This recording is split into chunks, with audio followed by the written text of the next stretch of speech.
Hello and welcome. I am your host for the evening, Goblin Kwain, and tonight we are going to read a little batch of stories that I found on a website called the Forteana Forum. And this is run by the Charles Fort Institute. I'm not sure if the Fortean Times is under that umbrella, but I would think so, because it does kind of come into play during this episode. I can't remember exactly how I came across these stories. I think it was while I was doing the Puppet People episode. And maybe someone posted it on one of the Reddit threads I read from. I'm not sure, because I honestly haven't looked too much at the Forteana Forums. Anyway, I had saved this thread that I found that I think someone had probably suggested in the comments. I didn't read it, but I saved it because it was really interesting. And then I was going through it the other day, and as I was reading it and reading the comments, I saw that there were interesting stories in the comments, and then people suggesting other similar stories and threads. So this might be a little bit of a shorter one. I'm not sure how long it's going to clock out to be, but they're all related. They're all from the Forteana Forums in some way, and I think they're tied. There definitely is a tie to the Fortean Times, because the forum that these are on the Forteana Forums website is called It Happened to Me, which is a section of the Fortean Times magazine. It's a page or two, usually, where they print people's encounters, firsthand stories that they have submitted. So, safe to assume these are people's real experiences or maybe discussion. I haven't poked around too much besides these, but these stories that we're going to read interest me in a couple of different ways. One, because, well, they're really good. They're also really strange, and the stranger stories always interest me the most. The high strangeness, the weirder the better, is what I always say. And these are pretty weird. I think you're going to like them. And I also need to know if you've had a similar experience. So stick around. If that sounds good, let's get started. So the first one was posted in February 2009, and they titled their post Lionman. This was posted by a user whose screen name is ONE29.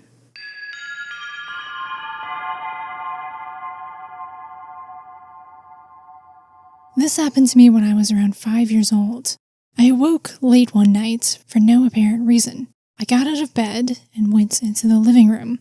I felt the urge to approach the window. I have no idea why. I opened the curtains. A man-sized lion, or more accurately, a man in lion costume, crouched behind the curtains upon the windowsill. The lion man was notably tall and lanky. His costume was not particularly realistic, but had a very thick, shaggy mane. The fur over the body was proper lion color and sort of velvety in texture. The lion jumped off the windowsill and landed in the middle of the room. It grabbed me by the arms and danced aggressively around the room. It swung me around for a while, then eventually stopped. Finally, it dropped me on the carpet, as if being discarded. Not thrown exactly, just dropped. I looked up, and the lion was gone. The lion never made a sound. I went back to my bed and hid under the covers. In the morning, there was no sign of the lion. It could have been a dream, but it certainly didn't feel like one.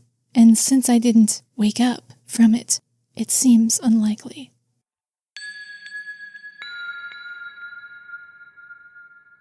So that's a pretty creepy encounter and very unusual.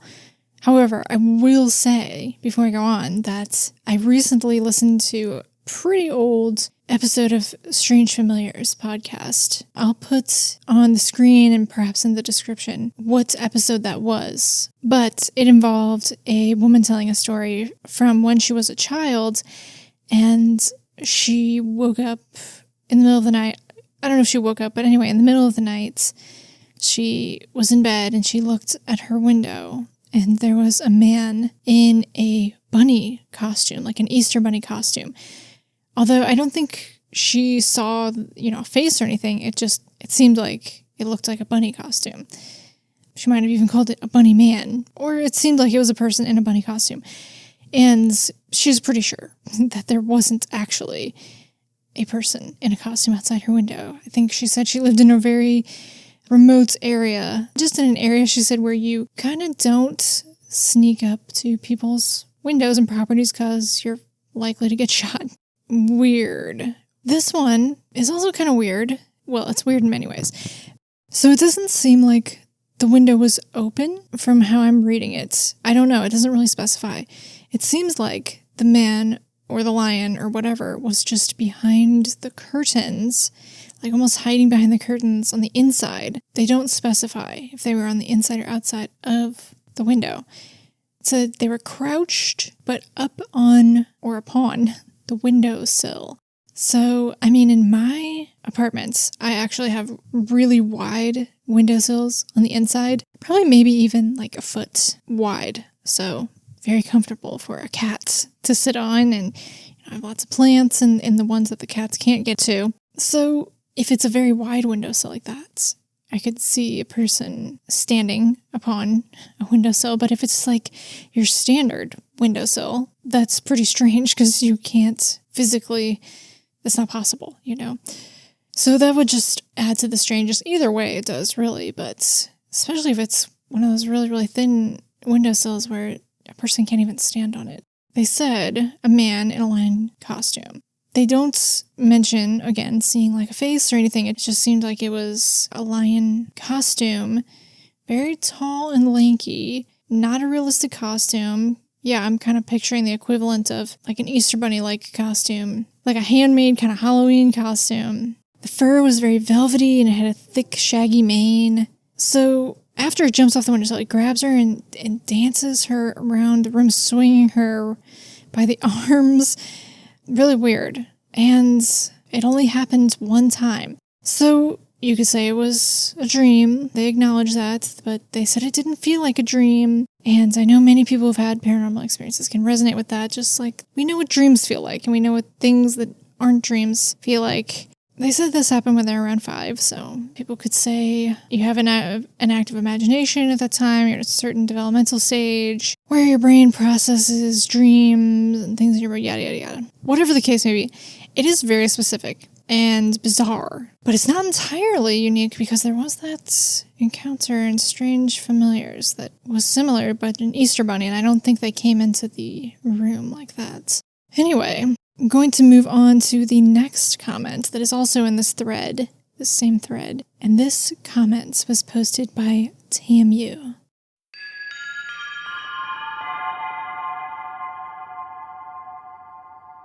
This is something I'd always passed off as a dream, but I thought I'd add it to the thread. When I was small, around 4 to 5, I was moved into a different bedroom than the one I'd been in up until then. Nothing frightening, just a move from one room to the neighboring one. Although I'd had no problems sleeping in the other room, each night when I would try and sleep in the new room, something weird would happen.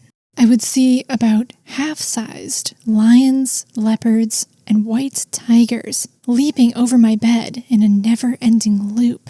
They never threatened me, just leapt over the bed, ran under the bed to the other side, then leapt over it again. I could close my eyes and pretend they weren't there and fall asleep. But it happened every night, and I complained enough that my parents actually remember. One night, on top of my dresser, a small rhino appeared. It looked really friendly, and it told me, somehow, that it would keep the big cats away. My mother was in the room when this happened, and one of the strongest, most vivid memories of my childhood is telling her to look at it, hurry, before it's gone. And her turning around and smacking it off the top of the dresser, and me crying and telling her it wasn't what had been scaring me. I was too scared to sleep in the room after that, for fear of the rhino's revenge, or because I felt it had been what had been keeping the cats from attacking me. Of course, my mother has no recollection of killing it. Oh, I feel bad for them with that one. I can imagine them being so sad and when their mom smacked the little rhino off the dresser. That's so sad, but very odd. Very odd. What did if this really did happen, I'm not saying that they're making it up, but that it's a real memory and not a dream. What did their mom see that she smacked off the dresser? Although she said she doesn't remember it. So strange. Because you know how you hear about some cases where people see two different things. One person sees a Bigfoot and one person sees a puma or something. As they said, they always wrote it off as a dream, but I do have to note a few things and liken it to my own somewhat similar experiences. They said that this only happened in their new bedroom that they moved into. It didn't happen in their previous bedroom. That's a little odd. Maybe some child psychologist will say there's something about this change that triggered these hypnagogic hallucinations or something. It's also strange that it happens every night, and it's the same imagery every night. This never-ending loop of different big cats jumping over the bed. Again, I mean, many people will say that this is just some kind of hypnagogic hallucination, something your brain is doing as it's falling asleep, or something your brain is doing while it's in a dark room. But it is just interesting, even if it's not paranormal, that it's the same imagery every night. There's no deviation. I don't know, but maybe that's common. So I know for myself, this is something I've talked about before, that when I would wait to fall asleep, specifically when I would sleep in my mom's bed in her room with her, it wouldn't happen when I was in my own bed in my own bedroom or in my bedroom at my dad's house. It would only happen in my mom's bedroom. And it wouldn't be like as I'm drifting off to sleep. It would be as I'm very much awake and waiting to get tired. I would watch this green slime drip from the corners of where like the ceiling met the wall, and it would drip down the wall. And it didn't look completely like solid green slime. It looked like kind of, you know how colors look, maybe not, I don't know if everyone has this. When I close my eyes, I often see colors, especially if I'm like meditating or something. But, you know, I think most people can see them. If you close your eyes and then maybe you rub your eyes or something, or you press your fingers against your eyelids while they're closed, you'll see colors. The slime that was green had that kind of quality to it, where it's almost kind of transparent and kind of flickery and staticky. It's kind of like that. So anyway, my point being is that I would see this green slime every night when I was waiting to fall asleep, only in this one room. And I always just thought it was weird how it was the same exact thing I would see every night and only in one room. Yeah, that was a little repetitive, but that's what this experience reminded me of. And then the little rhino entity as well.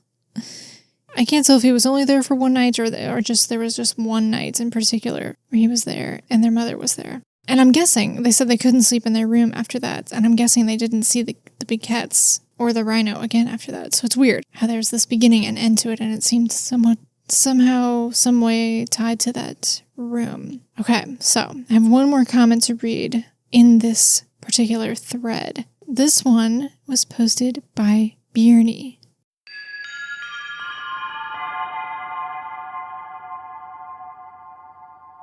I just had to reply to this post to tell you about my daughter.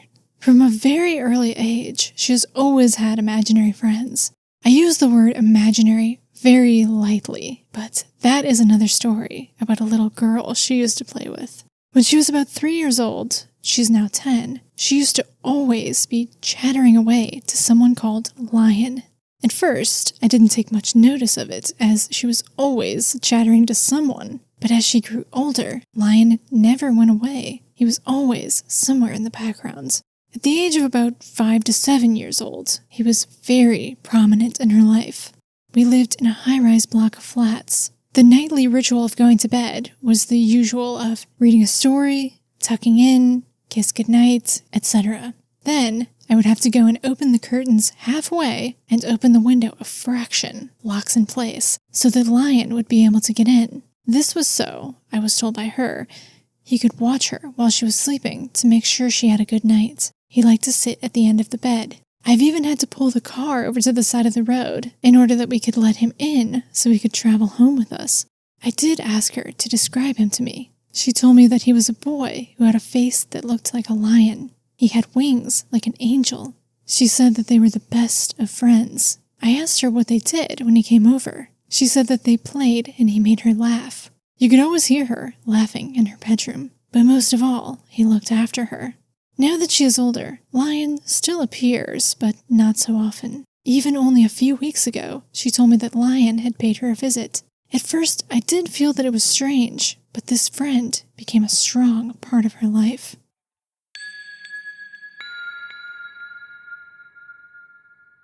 That's actually a really, really nice story. Pretty cool, too. So just the very brief search I did on winged lion, because I knew there was some kind of deal. There's some depictions of winged lions, and the few examples that I came up really briefly, I didn't put a ton of research into it at the moment, but there's a Mesopotamian protective deity or entity. I think it's called Lamasu. I think that's how you say it, at least. But it's kind of the reverse of this lion with a capital L, because it has a winged lion's body and then a human head, whereas this friend of theirs had a human child, it sounds like, body and a lion head or face and wings. So I didn't really find one that fit that description. It's usually just winged lions or things like griffins or a lion body and a human head. But I mean, when you do see winged lions, a lot of the times, like that Mesopotamian deity, it's a protective creature, like a guardian. There's lots of like statues of winged lions. So like those, I would think those kind of act as guardians as well. Some coat of arms and flags of winged lions. So it is a very noble, protective, guarding image. So very interesting. That's whether it was an imaginary friend or something more, which even their parents seems to think like there's more to it. It seems like she had more stories. Very interesting, this whole imaginary friend. You know, I know that it can get pretty creepy too. There's all those lists of creepiest things kids say about imaginary friends from like Reddit on BuzzFeed and shit.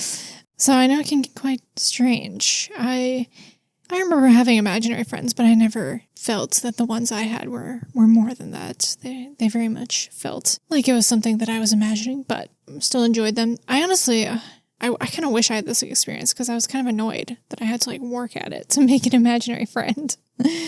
So it's cool.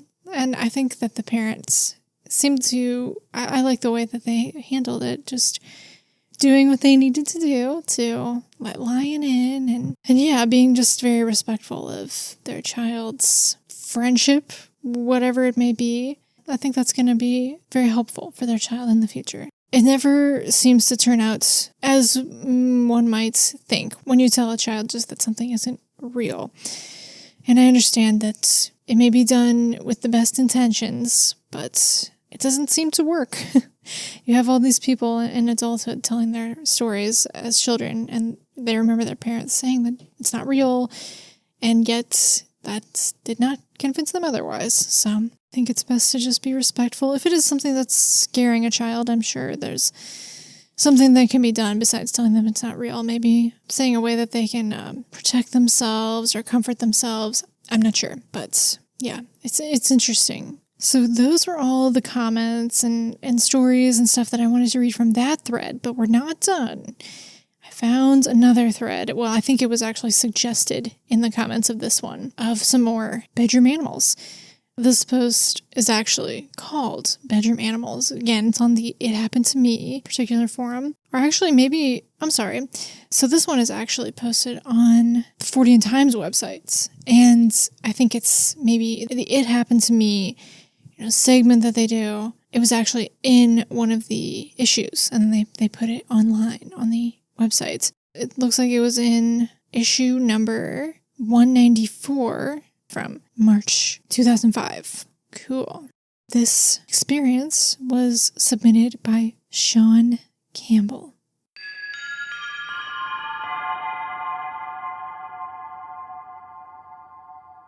in Dublin, Ireland, and the following events happened roughly between 1981 and 1985.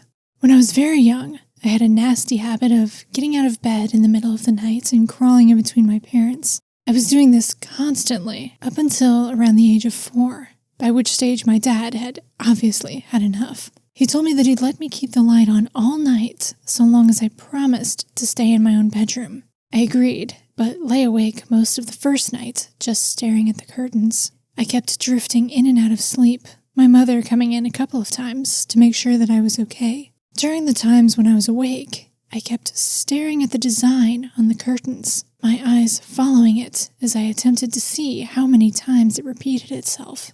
It was then that it happened. Quite without warning, a large creature suddenly appeared from behind the curtains. It was possibly 7 feet high and covered in sandy-colored fur. A lion's head and face were atop 2 impossibly long legs. In fact, it seemed as if the legs came directly out of the head. I can't remember the thing having any kind of torso whatsoever. It stood there staring at me for a few seconds before suddenly striding towards the bed. I recoiled, but before I could react further, it simply vanished. I'm fully certain that I wasn't asleep. The memory is far too distinct and clear for it to have been a dream. Strangely enough, though, once it had vanished, I felt no fear whatsoever. I didn't even get out of bed. A couple of years later, I was lying in bed once again, this time with the light off. Once again, I was staring at the curtains, the streetlights outside illuminating the lace patterns in a dim outline of white. As I lay there, I suddenly became aware of some movement by the wardrobe, my eyes focusing in on the door. And then, quite without warning, the wood suddenly seemed to split open. A large white head appeared, much like that of a hippo. It was glowing white, and when it opened its mouth, a strange, squeaking sound emerged. It swung its head back and forth for a few moments, and I could have sworn that I heard the sound of laughter from the other side of the room. Then, in a reverse action, the head disappeared back inside the wardrobe, the wood instantly fixing itself. Once again, I felt no fear. I remember checking the wardrobe the next day, but couldn't find any evidence of anything unusual. I told my parents, but they insisted that I must have been dreaming. I know I wasn't, though. I remember my dreams, and there's a big difference between the atmosphere of a dream and reality. Over the next couple of years, I experienced similar such visitations. The outline of an elephant appearing on the wall at one point, and another occasion when some kind of ape was looking in through my bedroom door. The final incident was somewhat different and far more frightening. It was when I was about 7, once again lying in bed alone. I was wide awake and scared. Why? I don't know. I just kept thinking that there was something in the room watching me. I turned over so that I was now facing the wall, and as I did so, a deep, growling sound came from behind me. This time, I was scared, but remained hiding under the covers as I was far too terrified to get up and run for the door.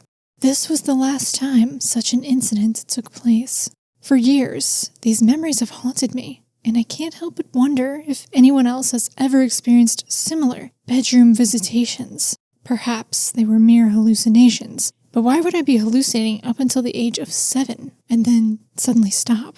And why was it always animals that I saw? If there was some problem with my brain, then surely it would have continued on into adulthood. One further thing. I don't know whether it's a coincidence or not, but the cessation of these incidents seemed to coincide with the removal of the old wardrobe from my room.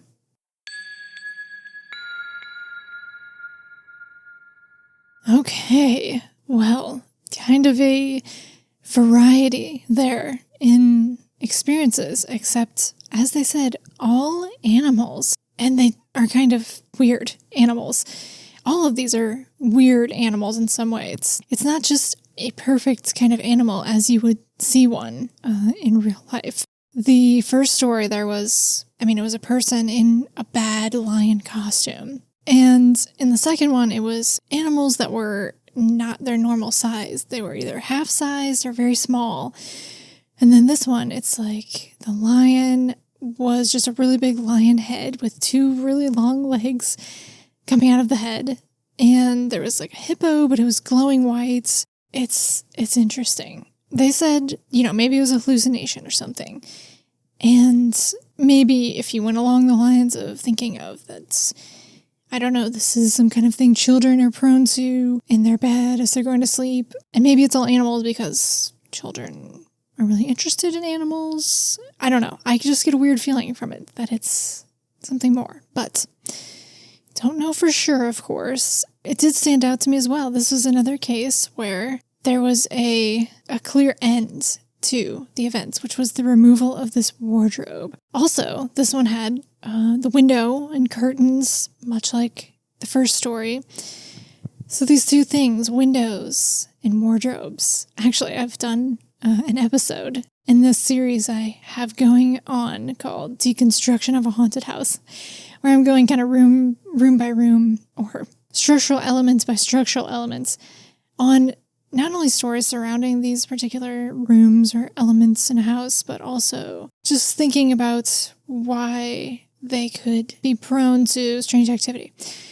So there's one episode where I do windows and wardrobes in the same episode. So if you look at windows and wardrobes or closets or whatever, both of them kind of have this metaphorical symbology of why they might be prone to haunting or strange experiences.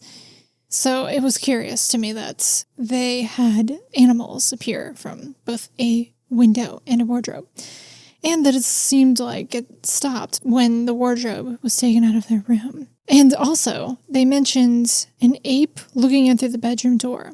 I mean, a doorway. It's another metaphorical kind of twixt and tween place. It's very interesting. And I mean, yeah, just like I said, all of these, they even say these bedroom visitations, and that is of great interest to me because I'm thinking, we haven't got to the end of my deconstruction series, but I'm pretty confident that the bedroom is, for all intents and purposes, the most haunted room in the house, or at least the place where most paranormal experiences take place. And you could probably just say that that's because people are sleeping there. So whether it's a hypnagogic or a hypnopompic hallucination, or it's a dream, or something like that, but I'm not convinced. I don't know. Either way, it interests me. And also, of course, childhood visitations. Children see the most, have the most unexplainable, strange experiences. And then the scariest experience that they had, they didn't even see anything. They just heard this growling from behind them. And that was the most frightening experience they had. So I am now going to read the comments, and there's a little back and forth between one commenter and the OP. So I will go ahead and read that now. This commenter's name is Filthy Lay Dog. And they say, quotes, "I can't believe what I just read.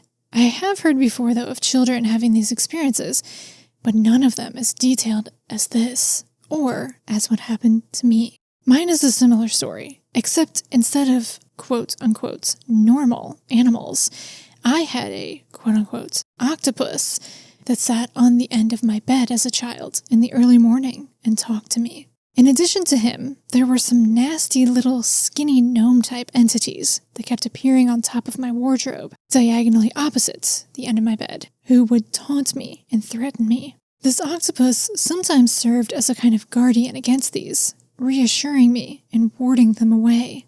I, too, would have considered this a dream, were it not for the fact that it happened morning after morning between the ages of about 2 and 4. End quotes. So, before I go on, Filthy says that these other his experiences were normal animals, which I don't think they were, because the lion was very strange, and the hippo, of course. But maybe they just mean more realistic looking, because we'll get a better description here in a second. Sean, the OP, asks, quote, "Did it look realistic, the octopus? Or was it an anthropomorphic octopus, like a cartoon character?" End quotes. And Filthy replies, quote, "You know, Sean, that's the funny thing. It wasn't a, quote-unquote, real octopus. But, as you speculate, it was like a cartoon one, but a real cartoon one, if you understand what I mean. I can even remember feeling the weight on the bottom of the bed as though he had a real physical presence. I can't remember him actually going. I guess as I got older, the visitations got less and less, and it gradually ended. I do recall being quite sad at some stage, maybe because he'd gone, and the gnomes hadn't, and they were still giving me a hard time. I suppose as children we had brains that are very susceptible to all sorts of forces, so in retrospect, I view these events as some kind of hallucination. End quote. Okay, so they said it was a cartoon octopus. These cartoon characters come up every now and then. I believe I've read at least one or two, maybe my Puppet People series, I'm not sure. If not, it is something that comes up. To mention Strange Familiars again, love that show. Tim has had a few of these come up, and isn't it so interesting? These cartoon characters. And I think by what they mean when they said a real cartoon, if you understand what I mean, I think that they mean it looked like a cartoon, but it was in real life. Or maybe they mean kind of like a photorealistic drawing.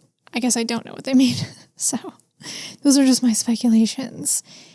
And then they also had these little gnomes attacking, bothering them on top of the wardrobe.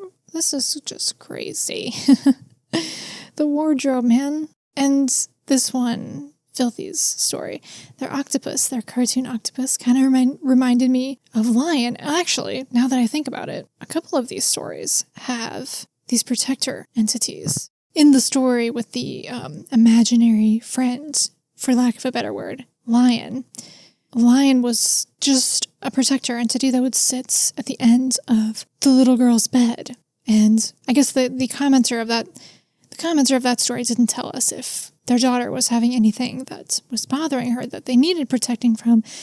So that would be curious to know, but maybe Lion was just there just in case. But then, so in Filthy's comment here, and then in the story with the animals jumping in a loop, the big cats jumping in a loop over the person's bed, these two are similar because there was like a bothersome, frightful entity and a protector or a reassuring entity. There was the leaping cats and then the little rhino that gave off this kind of a reassuring, comforting, protective presence. And then in Filthy's story, there was the nasty little gnomes on the wardrobe and the octopus that sat on their bed and felt like a protective or guarding presence. Too bad that the gnomes kept bothering them. I wonder what happened to the octopus, because we know what happened to the little rhino. He got smacked off the dresser or wardrobe. Yeah, so fascinating, isn't it? And I mean, if anyone has a story like this, let me know. That is all I was able to drudge up for now. As far as the bedroom animals go, those were just all conveniently kind of connected on the Forteana Forums, which is a place I'm going to have to dig around more for stories, because I think there's probably some pretty awesome ones. I mean, the 40 Times segment, It Happened to Me, I love that section. I could definitely find stories from that alone to read. I think I've even saved some favorites of mine. And I did poke around a little bit in different places like Reddit and Your Ghost Stories for similar kind of stories, bedroom animal stories, but I wasn't able to come up with anything at the moment. There was, speaking of that episode I mentioned earlier that I did the windows, wardrobes, and hallways, there was a story I read in there from the Fairy Census that I was almost going to read again until I had to double check that I had already read it. But yeah, it's very brief, and it's someone saying how they remembered when they were a child this wardrobe they had, and these nasty little wolves. Nasty little wolves, those are the words they used, would come out of the wardrobe and run around their bedroom at night. Yeah, so it's really brief but really interesting. I found all these stories fascinating. I mean, I know that these bedroom childhood experiences are very easy to write off to an outsider because, you're so close to sleep, you're in a dark room, you're a child, you have an overactive imagination, your brain is developing. Yeah, so there's all these things you can come up with where it's easy to come up with possible explanations. on one hand, I think that a lot of the people who have these experiences and relate these experiences say that they really felt like it wasn't a dream. So I do like to try and honor people when they say that. But even if it were just something that your childhood brain does, that's pretty interesting in itself. That, I don't know, your childhood brain has these crazy hallucinations, I guess, this imagery, whatever it may be. And it's not something that translates into adulthood. Because, yeah, I would see things every night growing up. Slime, and actually, speaking of animals, I would see these big fish swim around my room. Very akin to the Microsoft Aquarium screensaver, which could have had an influence on it. I'm not saying it was necessarily paranormal. But it is interesting because I don't have that happen anymore. And that was just a regular part of my waiting to fall asleep when I was a kid. Although, as I said, very specific to one bedroom. Yeah, so hopefully you found them interesting as well. If you have something similar, whether you find it to be paranormal or not, I'd love to hear it. Because, as I said, either way, it just really interests me. But when people do think that there's more to it, I don't blame them because I understand the feeling. So, I will be back very soon with more stories. At this point, we're getting close to the spooky time of the year, October. So, if there's anything in particular you'd like to hear, topics covered, themes, formats for October, let me know. If you're listening and October is not drawing near, it's October every day of the year here on my channel. I like to maintain that vibe because I'd like to have October all year. So, anyway, thanks for joining me. Take care and good night.